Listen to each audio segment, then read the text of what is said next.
Hello and welcome to another episode of the Try Mechanics podcast. This is the fourth podcast on the microbiome, and I guess this is the one a lot of people have been waiting for. So this is the how do we start to fix the microbiome, or how do we at least start to do something that essentially takes some of those elements of not doing any harm and then start to work with our microbiome to gradually move it forward. Because the key thing about the microbiome is that we don't really need to fix it. What we need to do is stop harming it in the way that we are, and then essentially feed the bacteria that we want in the right way.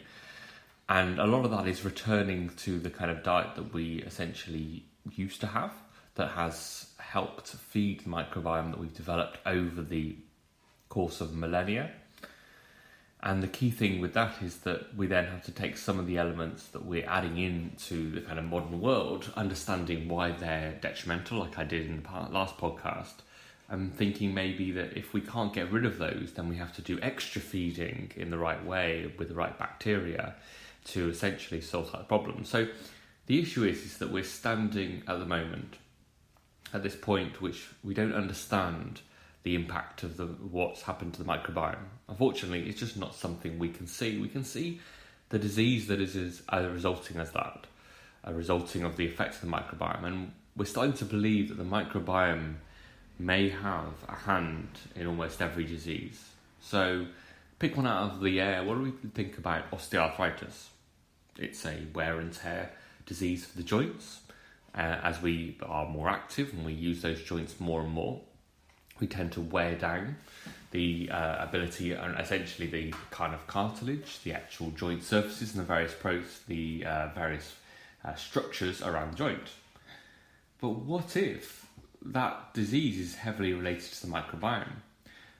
Why is it that some people get these problems and some people don't? Now, why is it that lots of athletes tend to get osteoarthritis, particularly later on in life? Is it because they are highly active? Well, yes. I mean, they're causing, theoretically, more damage. Or are they? I mean, we know that with running, when you're running, the joint surfaces aren't touching each other. Does running cause more wear and tear, per se, of the joint? Not really. And that's something that has always been promoted as a bit of a myth. Now, the problem is that a lot of these younger athletes also tend to have high sugar diets. So this is discussed on a podcast I listened to recently, the idea that actually it seems to be a kind of trend that actually sugar in the diet seems to make osteoarthritis possibly worse, that actually the recovery from surgery post replacement and joint replacement has been noted to be slightly better in lower carb athletes or patients. And then I'm not saying, let's not say lower carbohydrate, let's say low sugar, because we know that, and this is one of the big arguments that I've been getting into recently, that all carbohydrates are not the same. They are most definitely not the same, particularly when it comes to the microbiome.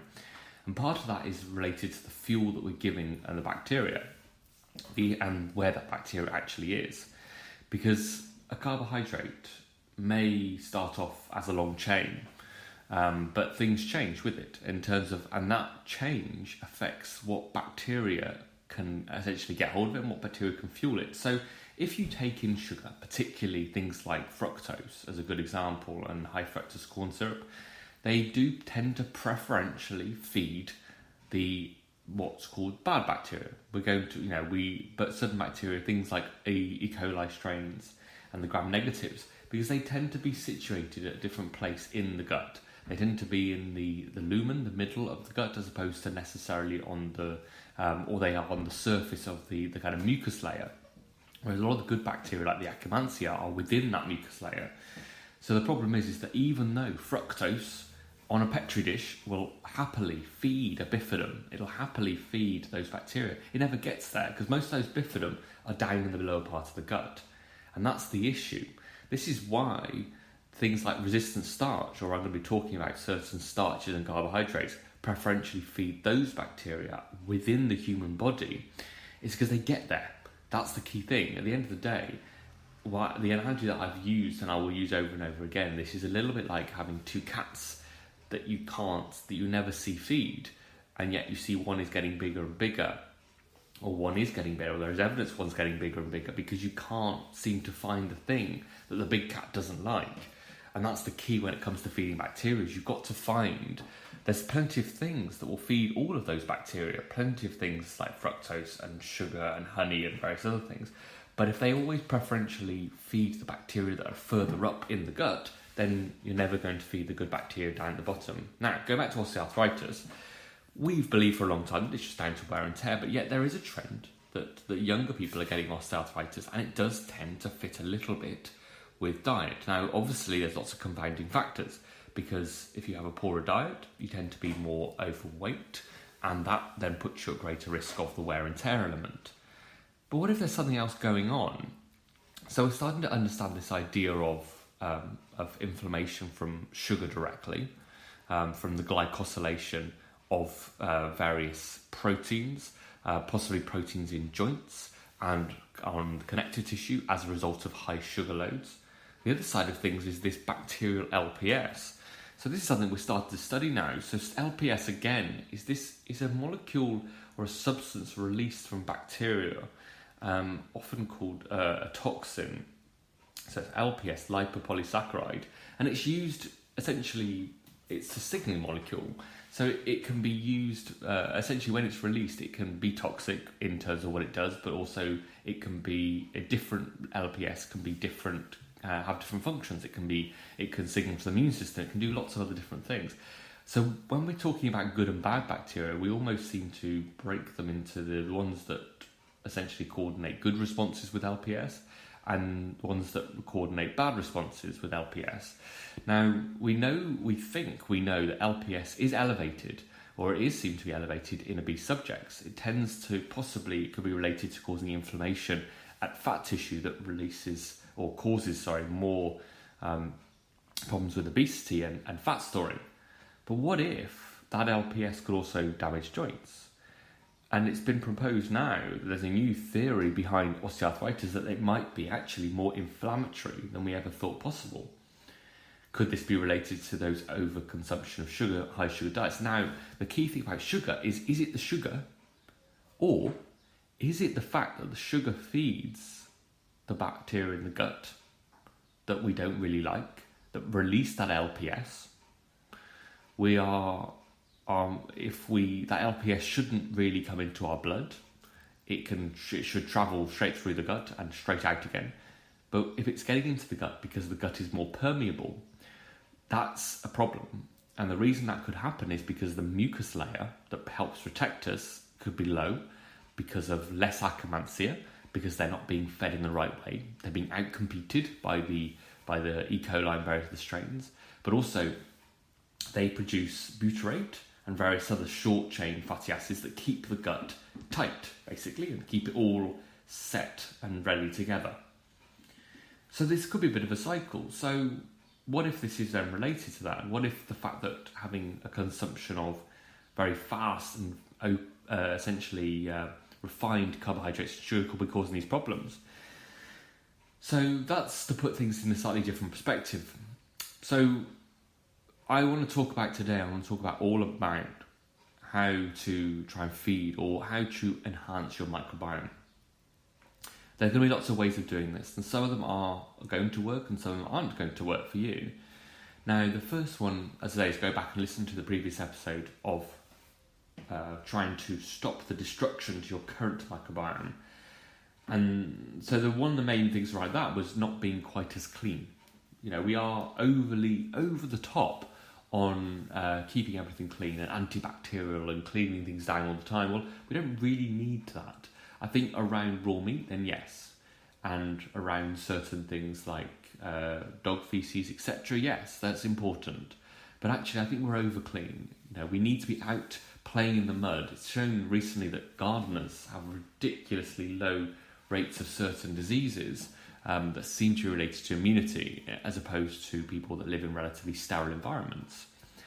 We know that certain populations that tend to be, should we say, dirtier, tend to have lower rates of lots of different illnesses. So the first thing is to try and get dirty, really. Get your hands dirty, get out there, get gardening, not be quite as clean. So that's one thing you can start to think about. What about having organic vegetables grown in your garden, possibly if you're very lucky, or organic vegetables from the local farm, and eating them with just a little bit of a bit of scrub, but that's about it really, just a bit of wash. Having some of those soil organisms, that also helps to sort out the microbiome. What about fermented foods? So fermented foods are fantastic. So sauerkraut, kimchi, various other fermented foods, yogurt.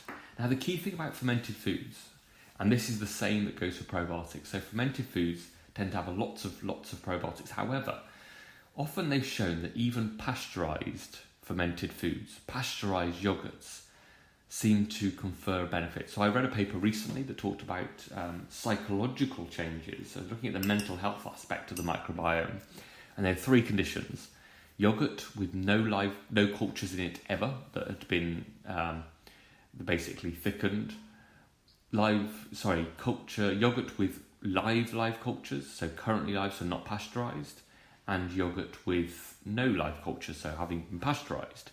And the yogurt that had been pasteurised, that had the live cultures in originally, and the one with the live cultures, both improved symptoms. However, the yogurt that had never had the bacteria did not. And this shows that actually this is a phenomenon we've started to see, is that it's not about necessarily the actual bacteria in the probiotics. It's about what happens with them, i.e. the essentially dead bacteria. The fact that when they come in, what they do is there is a lot of that LPS that essentially releases signaling molecules.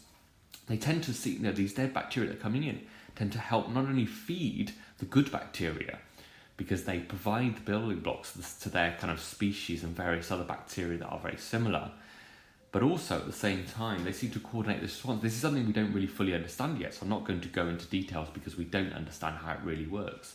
But what we do know is when it comes to things like probiotics, it's not really about the amount of bacteria taking in and whether they actually survive, because actually almost none of them do. But it's about the effect that they have. And that's why there's certain probiotics like Lactobacillus rhamnosus or Bifidum animalis that are 2 probiotics that aren't necessarily that predominant in the gut. In fact, Bifidum animalis I don't think is that prominent at all. We're, as part of our it's one of the most common bifidum species. It's not known as Bifidum lactis or BB12 or Bifidum animalis, whereas we in the human gut tend to have much more Bifidum longum, Bifidum infantis, Bifidum brevi, Bifidum adolescentis, and we don't actually have that many of the we don't really have Bifidum animalis, yet the actual taking in of that Bifidum animalis seems to coordinate and improve the situation in the gut with regard to those bifidum bacteria. Same as the Lactobacillus rhamnosus. Actually, on its own, I don't believe we actually have that many Lactobacillus rhamnosus in our gut. Yet taking in of a Lactobacillus rhamnosus probiotic seems to confer a benefit. Same as acidophilus.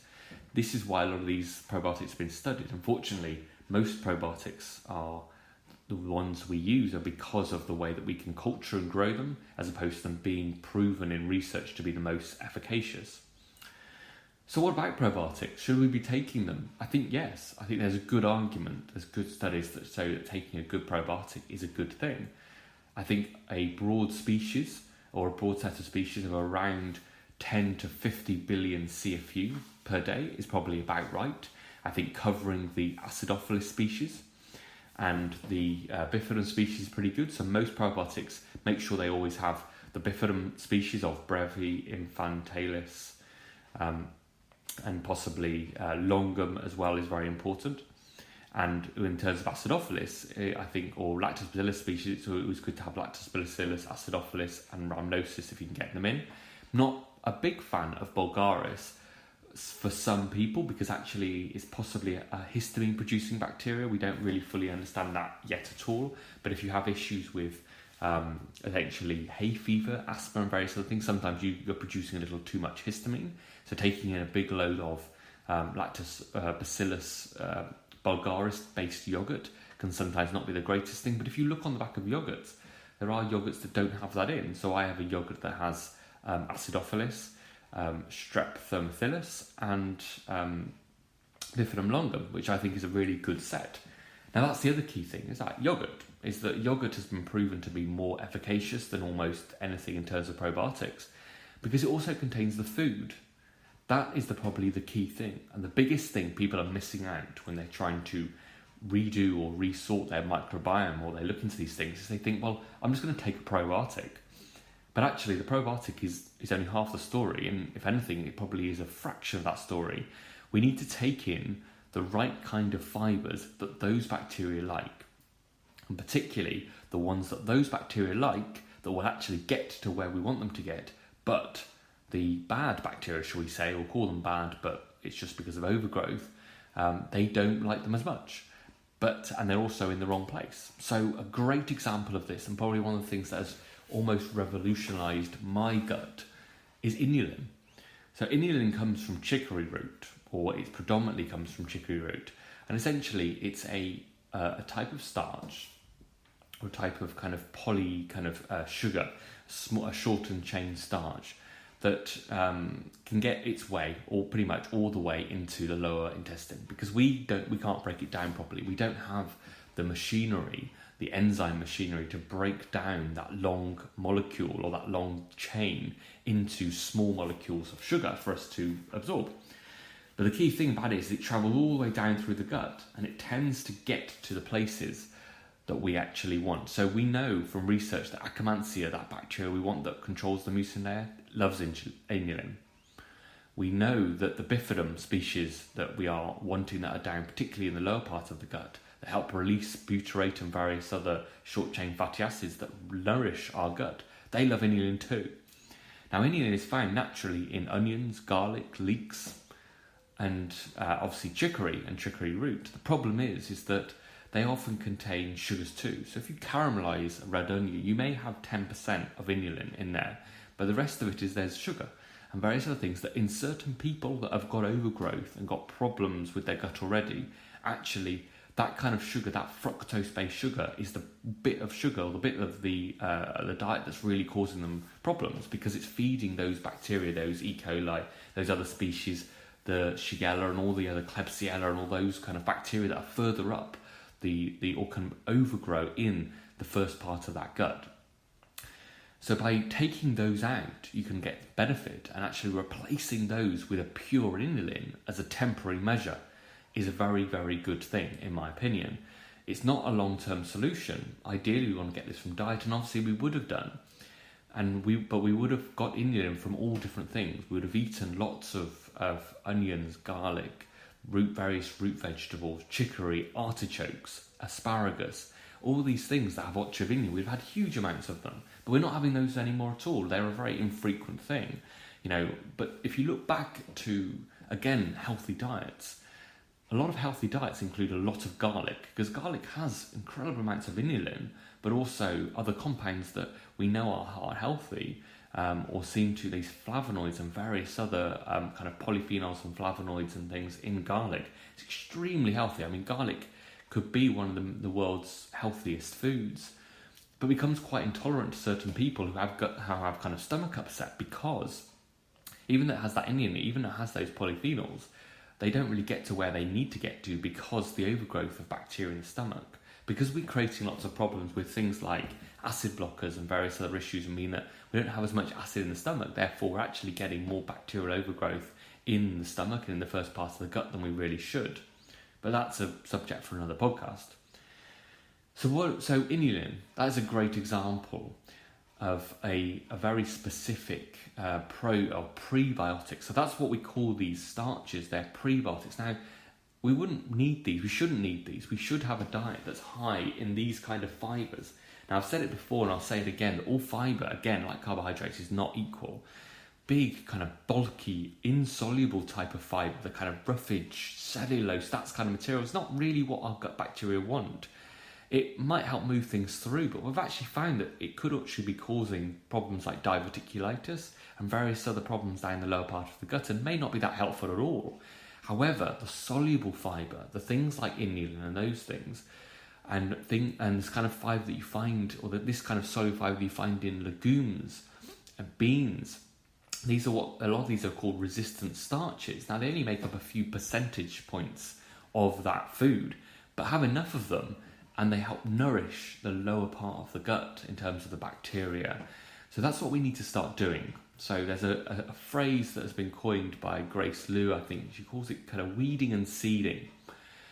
And that's the key thing, is that I've come across a lot of people, and I've had issues with gut bacterial issues in the past. And I believe that the most important element was the weeding element. So I was taking things like oil of oregano as a good example, a kind of broad spectrum plant-based kind of anti-inflammatory and anti-microbial and antifungal.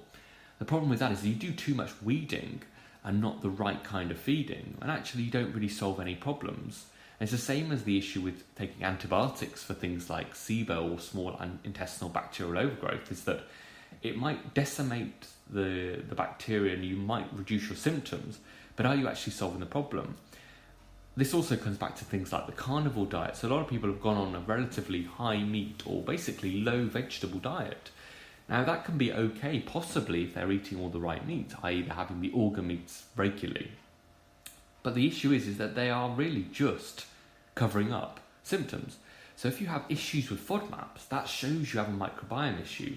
The key thing, the long-term fix, like anything, is to actually solve the underlying problem. And that really comes from the feeding element.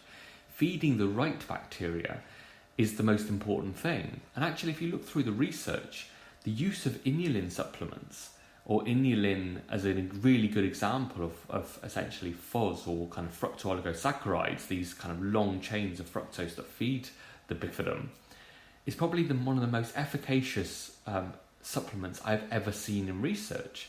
It's hugely efficacious because it seems to preferentially feed these bacteria, and then after weeks people not only are, you looked any kind of parameter you can look at, metabolic parameter, any idea of reducing the essentially blood glucose response, looking at weight, various other all these different things, and general metabolic and health seems to improve with inulin. Now, that's pretty blanket and a pretty big statement, but actually the research really seems to back this up, and that is because inulin is so specific for a lot of those good bacteria that if you feed a lot of those good bacteria, then you are really, what you do is you crowd out the bad ones. So it's not really necessarily a case of, we're always thinking about how we can kill the bad bacteria.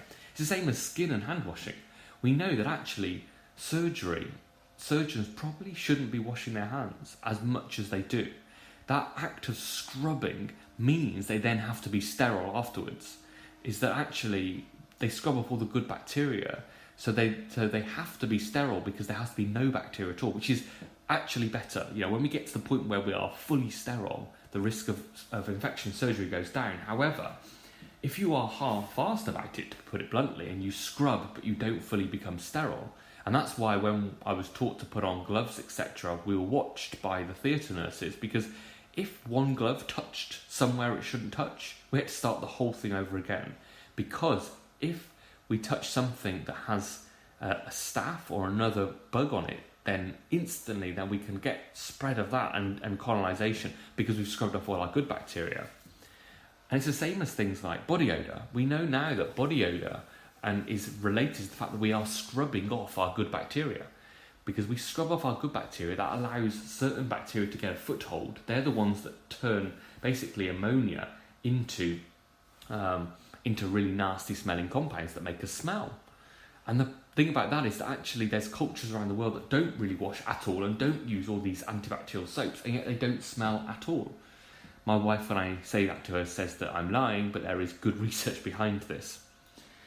And that's the key thing, is that we need to think about this as feeding rather than constantly trying to weed.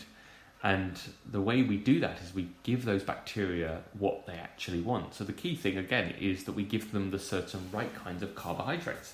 And this is the problem with low carbohydrate diets, and this is exactly the thing that caused my problems to start off with. I went on a very, very low ketogenic diet that basically destroyed my microbiome. Over the course of 6 months to a year, I would have given almost no food to those bifidobacterium, and their numbers will have gone down and down. And gradually, as those went down, my bacterial load in my gut would have gone down generally, because I also wasn't having the sugar. But then the second I introduced any kind of sugar or sweetness or anything back in, the essentially more the kind of virulent bad bacteria that could get hold of it, they grew out of control. And I was getting issues with food poisoning type symptoms and various other things that have gone on for a long time. And it's only recently where I fully really addressed that element and really addressed the kind of feeding element rather than focusing constantly on trying to weed, that actually things have been solved. And the key thing is that this is an emerging element of medicine, and we don't fully understand it at all yet, but we will. We are going to be researching into it. I'm going to be going back into researching into it because I want to see how this benefits. Because things like time-restricted feeding, so another element of what helps our bacteria is not eating all the time. So if we have time periods where we're not eating, it allows those bacteria, those mucin degrading bacteria like the Akkermansia, to recycle things. They recycle the dead material that's around. That includes some of the bad bacteria, the bits and pieces that are kind of falling apart. And it allows them to grow and flourish in that environment where we haven't had much food going. So if you're going to try this, then you don't need to, you can have your coffee, you can have those things in the morning. You don't need to fast fully, but you just need to have a low energy kind of time period for about 12 hours a day to allow those bacteria to really, if you can push it out to 14 or possibly 16 hours, more the better. So, and that will help those bacteria recycle things and actually help sort the system out down in your gut. The other thing we look at is the elements of the Mediterranean diet. We know that the other things that help feed the good gut bacteria are things like flavonoids and polyphenols and these compounds that we think of as these kind of mythical compounds that we've heard of in dark chocolate.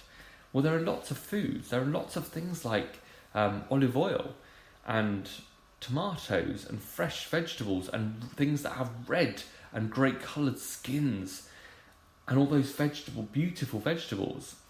And they're all part of that Mediterranean diet. They're all part of the things that work together to enhance the microbiome. If you looked at a perfect diet for the microbiome, it almost would be dead on most Mediterranean diets. The Cretan diet is a great example. High in fish consumption, we know that omega-3 fatty acids also enhance the microbiome. We know that olive oil obviously enhances the microbiome. We know that beans and legumes that they also tend to eat a good amount of enhance the microbiome. Things like prepared and fermented bread, sourdough, spelt, and various other types of essentially these kind of grains that they use, the more kind of ancient grains that aren't the kind of slightly distorted wheat that we're using now.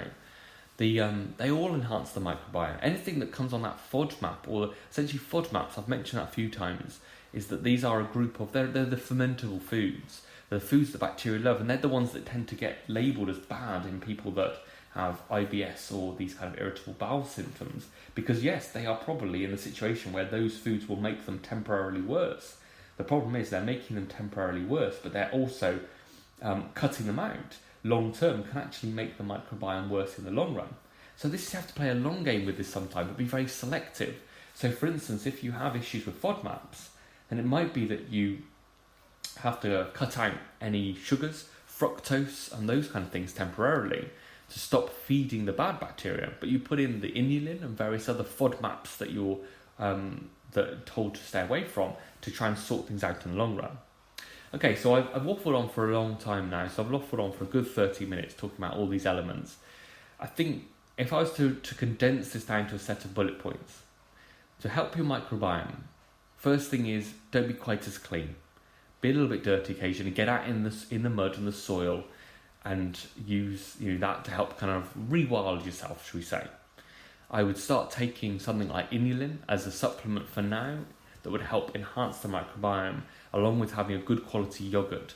I prefer goat's yogurt, and I make my own goat's yogurt by using goat's milk and essentially store-bought cow's milk yogurt, because I just find that goat's milk sits better with me. So I have my little yogurt maker, and overnight I ferment the goat's milk with various store-bought yogurts, and I've tested all the different ones. You can get any one you like, but I like the Unken Blue label that has just 3 strains in it that I think are very useful. That's Acidophilus, the Strep thermophilus and the Bifidum longum. So adding in those fermented foods, sauerkraut, kimchi and various other fermented foods, not just because of their bacterial load, but because of the fact that they actually support the growth of the good bacteria. Taking a good quality probiotic that has live bacteria in, of about 50 billion CFU, I think is at anywhere between 20 and 50. That includes a spectrum of the lactobacillus strains and the bifidum strains. And then trying to get a lot of these, the kind of polyphenols, flavonols, and those types of foods in that your kind of traditional Mediterranean diet type foods. So olive oils, your various other foods, essentially your fish and your fish oils, and those kind of foods, and your fermentable foods, so your legumes, your essentially beans, and those kind of foods in, and think about feeding your garden as opposed to constantly trying to weed. So hopefully that's giving you a kind of overview to start off things, and start off essentially trying to feed the good bacteria in your gut rather than constantly trying to worry about weeding.